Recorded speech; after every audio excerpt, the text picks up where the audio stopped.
So ito guys, good evening sa ating lahat at ngayon ay paggabi na. Winter pa rin guys. Sa nakikita natin, ang dami pa ring snow as you can see guys. So ang dami pa ring snow. At ngayon ay naglalakad tayo sa frozen na dito maglakad tayo kunti dito sa snow. Ayan. Hindi pa nila nililigpit yung Christmas tree. Ayan. Hindi pa nila nililigpit. So maglakad-lakad muna tayo dito sa snow. Lakad-lakad muna tayo dito sa snow. Kasi unti-unti na siyang natutunaw guys. Dahil bukas nasa plus 2 degrees Celsius na tayo. Ngayon nasa minus 3 degrees Celsius pa tayo. Tapos malapit-lapit na ring mag plus degree Celsius. Unti-unti na lang nagka-plus degree. So buti na lang kasi ngayong taon na to, itong January na to is talagang since mga 3 weeks ago na is palaging minus degree Celsius. Tapos ito pa nga nag-snow ng napaka dami. So ngayong araw na to is January 22. So medyo pakunti-kunti na lang yung snow. Kasi nga 2 weeks, halos 2 weeks na itong ganito. Nung una is sobrang mas makapal pa ito. Tapos unti-unti na lang siyang natutunaw araw-araw. Kasi minsan pag nag plus degree ng saglit, ayan may traktor pang dumadaan, ayan, di ba? So, kaya sarap guys, ayun. Para siyang buhangin na pag ginapakan mo is ano siya, yung parang tawag dito, yung ayan, tumutunog, di ba? Yung umaano ka ng kunti. Lumulubog ka ng kunti-kunti. So, ramdam na ramdam mo talaga na guys yung inaapakan. Kung sa atin pa sa Pilipinas is para siyang buhangin. So, ang payo ko guys sa mga ito na naman tayo, magbigay tayo ng good advice sa mga may pangarap pumunta ng Europe. So, niisip-isip ko kanina na sabi ko pag nag-vlog ako kailangan seryoso na, kailangan yung mas seryoso na, yung masaya na seryoso na talagang matutunan ng maraming mga kababayan natin, abroad man or sa Pilipinas. Kasi sabi ko nga 2026 na ngayon, January 2026, so kailangan mas seryoso na tayo sa buhay. So kasi minsan parang pag puro biro lang, parang siyempre parang iniisip ng mga kamag-anak natin, mga kababayan natin is parang mayaman na tayo, na parang relax na lang, ganun. Pero sa totoo lang guys, itong na ito is kunting video lang ito. Kumbaga kunting saya lang ito at kunting labas-pasok lang tayo para lang makalanghap ng hangin. So iyon. So ngayon, doon tayo galing, yan. Yung pinanggalingan natin ay diyan tayo galing. So di ba? So puro snow, ayan. Tapos pag marap man tayo doon sa isa, snow din, ayan, di ba? So hindi ko pakita yung buong mukha ko guys kasi hindi ako ngayon naka-lipstick.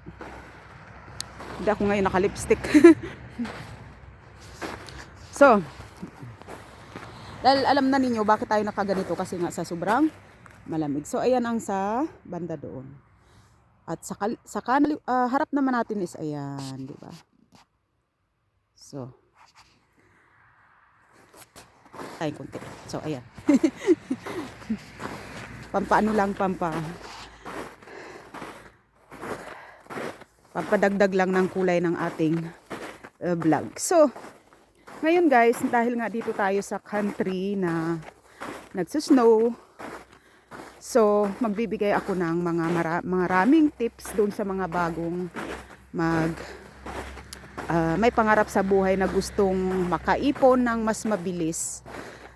Pero ang mga yan guys ay ang kapalit ay tibay ng loob. Kasi as you can see, di ba, nakita niyo naman ang lawak-lawak, di ba? Ayan, ang lawak-lawak, di ba? So doon naman sa kabila, ikutin natin. Di ba, ang lawak-lawak, ayan. Tapos halos wala tayong taong makita kasi lahat sila is nasa loob ng bahay dahil sobrang malimit. At dahil nga ang mga, hindi naman ito kagaya sa atin sa Pilipinas na sobrang dami ng tao. Ngayon, advice ko is sa mga bagong may pangarap sa buhay, paalis pa lang at mga bago sa abroad. Alam nyo guys, ang gawin nyo is lagi lang kayong positive. Lagi lang matibay ang loob nyo. Huwag kayo masyado mag-isip na, ay malungkot dito. Huwag ganyan. Lagi lang ninyong isipin na kayang-kaya ninyo. Kung kinaya namin, kayang-kaya mas lalo ninyo. Kasi, alam nyo guys, bakit ko sinasabi? Kasi, wala pang internet, di ba? Noon wala kaming internet. Puro kami tawag, tas ang mahal-mahal pa. So, para bang, kumbaga, ibig ko sabihin, kayo, mas maswerte kayo kung nasa abroad kayo ngayon. Kasi meron kayong mga gagamiting social media. Kagaya ng YT, FB, si TikTok, ayan. Diba? So, ibig sabihin, mas marami kayong, kumbaga, mas hindi kayo malungkot dahil mas marami kayong paraan para makatawag kayo sa inyong mahal sa buhay na makikikabit lang kayo halimbawa ng wifi o bibili kayo ng sarili nyong wifi. So, kumbaga, nakakalamang na kayo kasi sa amin noon. Kasi dumating ako year 2000 February. So, imagine niyo guys, 26 years na ako dito. At nung unang panahon is wala akong kaalam-alam sa salita nila sa German kasi nga dito kami sa Austria, Europe, at ang salita nila dito is German. So wala akong kaalam-alam at saka Diyos ko, ako pa naman pinanganak din kasi ako na medyo madrama sa buhay dahil siyempre marami nga kaming magkakapatid, tapos siyempre kulang sa pagmamahal, di ba? Ganoon naman lahat, halos karamihan sa atin, di ba, yung kulang ang mga bata sa pagmamahal dahil sa dami ng magkakapatid, tapos yung nanay at tatay ay walang oras, di ba, sa bawat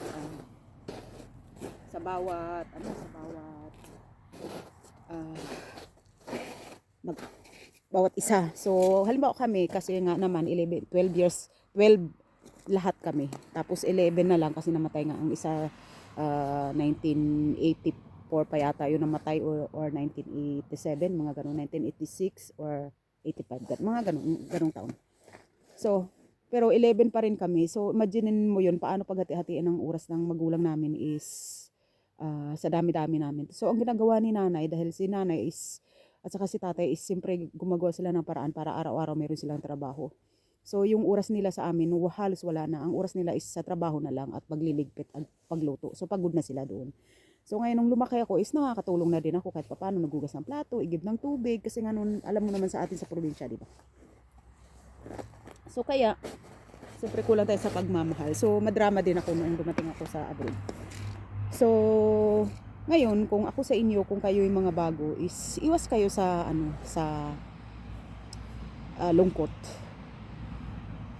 So, mas gumawa kayo ng paraan para mapasay nyo yung sarili nyo na hindi kayo lamunin ng lungkot. Kasi alam nyo guys, ang hirap nang malungkot kasi nagiging masungit ka, tapos alam mo yun, yung mas mabagal yung swerteng dumadaloy kapag lagi kang masungit, ganun. So, saglit lang guys, punti lang ako lakad-lakad dito. Itutuloy natin ang ating mga good advice.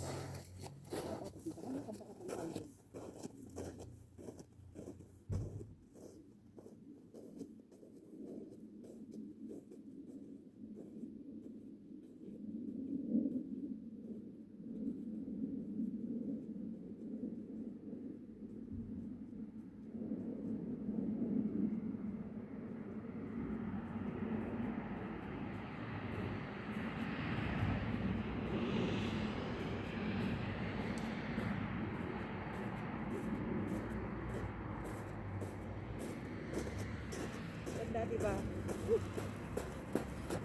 Ganda. Ganda maglakad-lakad sa snow. So ngayon guys, ituloy na natin ang ating good advice sa mga kababayan nating may mga pangarap sa buhay. So maglakad-lakad lang tayo, tapos mag-usap-usap lang tayo. So ngayon guys, ang advice ko is pagdating ninyo sa abroad or habang nag-abroad kayo, habang may plano kayo, kumbaga i-ready na ninyo inyong sarili na dapat pagdating sa abroad magiging wise kayo, gawin ninyong paraan para hindi kayo lamunin ng lungkot. So ngayon, nung nandito ako noon, dumating ako sa abroad is, siyempre lahat naman ng mga pinsan ko, puro mga busy sa trabaho, halos walang oras na, puro trabaho na lang. Tapos sa mga bata kasi nga, bakit guys, ang mga Pinay dito sa abroad is puro trabaho lang? Kasi ang mahal ng upa. Number 1, ang mahal ng upa sa bahay. Pangalawa, lahat binabayaran, parang Maynila. Tubig, ilaw, as in lahat. Kaya, ang nangyayari, dinudubli namin yung oras namin sa pagtatrabaho para makaipon. So, ibig sabihin, kapag magstay ka lang sa isang trabaho na 8 hours, hindi ka makakaipon. Kasi puro sa bayaran na lang yun napupunta. Lalo na yung mga workers dito na mga halimbawa, kagaya ng mga sa fast food, McDonald's or sa Burger King, yung mga yan is maliliit lang ang sweldo. So ngayon, nagduduble kami ng trabaho, nagsa-sideline kami kasi para at least kahit paano makaipon. So grabe yung kamay ko, nagpo-frozen na. Dahil sa -3 degrees nga tayo ngayon. So, kaya yun ang nangyayari dito sa abroad kung bakit kami makatulog lang kami ng 6 hours to 8 hours, masaya na kami. Tapos panibagong kinabukasan, ayan na naman, maagang gumising, trabaho, yan, kape-kape. Tapos, ayan, vlog na ngayon kasi uso na ngayon yung vlog, uso na ngayon yung FB, Reels, at saka kung ano-ano pang mga social media. So, sobrang nakakatulong talaga sa amin guys ang YT at ang mga napapanood nating mga showtime na yan or kung ano-ano pang masaya sa buhay na palabas sa atin kasi sobrang nakakatulong talaga sa aming mga nasa ibang bansa. So, kaya kung akala ninyo is masarap sa abroad, oo, masarap pero mahirap din. Kumbaga, ang araw masarap, ang isang araw mahirap, ganun, palaging ganun. So, tsaka dito naman is may mga Christmas party naman. Kasama din namin yung pwede kami mag-attend sa mga Christmas party ng mga Pilipino. Or kung nag-i-invite sila na pwede kaming pumunta, yan, pwede yun. Nakakapag-attend naman kami. Or yung mga barrio pista, ayan. Talagang nag-a-attend din kami yan kung sakasakaling may oras kami.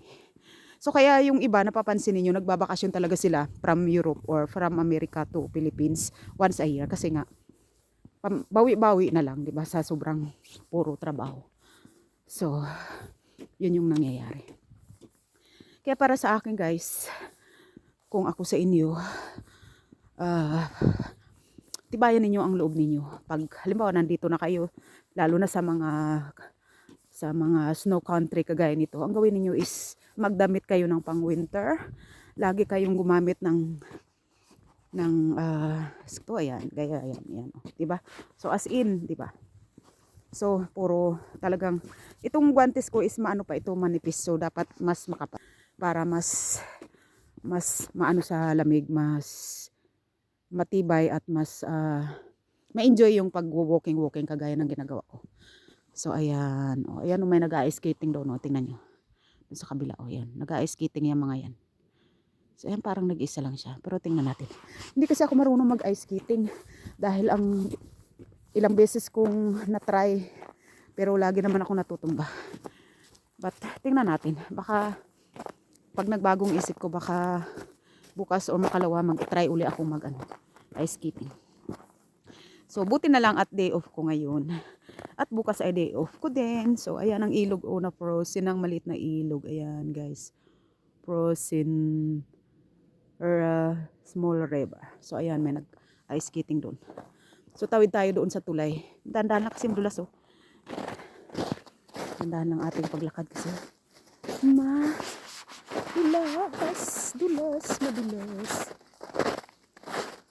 So ganun lang guys, kailangan magdamit lang kayo ng maayos. Lagi lang kayong uminom ng tsaa or may init-init na sabaw. Ayan. Saka maraming sinabawang sinigang na maraming gulay. Ayan. So malalabanan na ninyo yung lungkot at malalampasan din ninyo yung mga taon na habang kayo nag-iipon. So yun lang yung gusto kong i-ano sa inyo. At saka pag nagpautang naman kayo is dahan-dahan lang. At siguro duhin ninyong pag may mangutang is kailangan magbayad naman. Para kung hindi kayo sigurado, wag na lang magpautang. Kasi nga sobrang pinagpaguran nyo tapos hindi kayo babayaran, di ba? So maliban na lang kung talagang gusto nyong tumulong. So nasa sa inyo na yun. Pero ako kasi guys, maraming umutang sa akin. Mga 30 siguro umutang sa akin. At 2 lang doon ang nagbayad. Yung iba hindi na. So, kaya ang hirap no? Pag mga ganyan. Kasi, so andito na, yan na yung pinag-ice skating. Nila. So, ayan. Galing. Ayan. Dito na sila nag-ice skating. Oh, wow. Ganda no? Ayan. At least nilinis nila. So, ayan. Diba? Ang ganda. So, dulas-dulas yan. Pero marami ka namang matutunan kasi habang naglalakad ka, habang nag-ice skating, ano na din yun training. So, hello! Hallo! Hey, die Runde fährt nicht, hallo! Hello! Cute oh. Nag-ice skating sila yan, di ba? Cute. So maganda dito kasi hindi na sila magbabiyahe ng malayo. Kasi pag hindi siya minus grad, magbabiyahe pa yan sila sa malayo para lang mag-ice skating. Eh pag dito lang sa malapit, yung mga nakatira dito. So hindi na sila nakakatipid na sila ng oras at saka gasolina, di ba? So ganda, di ba? Ayan. Oh. Wow. So, ayan. Yan, dyan sila nag-ice skating, mama. Ganda, di ba? Oh. Sayang lang talaga. Pero, malay mo, guys, kasi malapit lang naman. Pwede ako mag-ice skating dito. I-try lang nating mag-try uli after ng 7 years. Mga 6 to 7 years akong nag-try dati. So, yung pang-ice skating ko nakatingga lang doon. So, ayan, di ba? So, ice skating area. So, ang lamig-lamig, grabe. -degree Celsius. So yun guys, maraming salamat sa inyo at yun lang ang aking good advice na maging matibay lang kayo at ang puhunan natin sa buhay natin mismo is siyempre number 1, magdasal, sipag, tiyaga, pakikisama at intindi. At wag nating idaan sa init ng ulo yung mga bagay-bagay na wala namang dahilan para lang alam mo yun, para lang magsayang tayo ng panahon na hindi naman nakakatulong sa atin. So, yun lang naman yung aking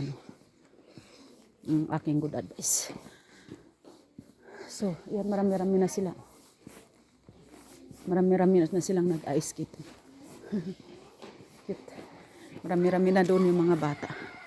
So, yun ang kahoy na walang mga dahon kasi natutulog na dahil sa wind. So ayan, marami-rami na sila. Ayan. Diba? Dami-dami. So dito naman ang tennis. Dito naman yung mga mahilig sa tennis, yan naman sila. At doon naman yung nagbabasketball sa kabila. So, pakita natin. So, yung mga nagbabasketball, nandun naman sa kabila. So, ayan guys. Dito kasi, parkingan malapit dito sa parkingan. Kaya, yung kalsada, binubuldos na nila yung snow dyan. So, napapansin natin na walang snow sa kalsada. So, ayan, dyan sila nagba-basketball. Yan. So, at itong puno naman na ito ay walnut tree. At yan ay, ang walnut ay maganda sa ating brain na pampatalino at pampatalas daw yan ng isip para sa mga estudyante at para sa mga gustong matalino palagi. So, yan yung kakainin dapat. Walnut trees, walnut fruits at siyempre nuts, tsaka siyempre yung mga gulay, yan, prutas. Number 1 yan, pampatalino. So yun lang guys, maraming salamat at sana mayroon kayong natutunan sa video ito at huwag kalimutan magdasal at spread kindness. Thank you guys. God bless everyone.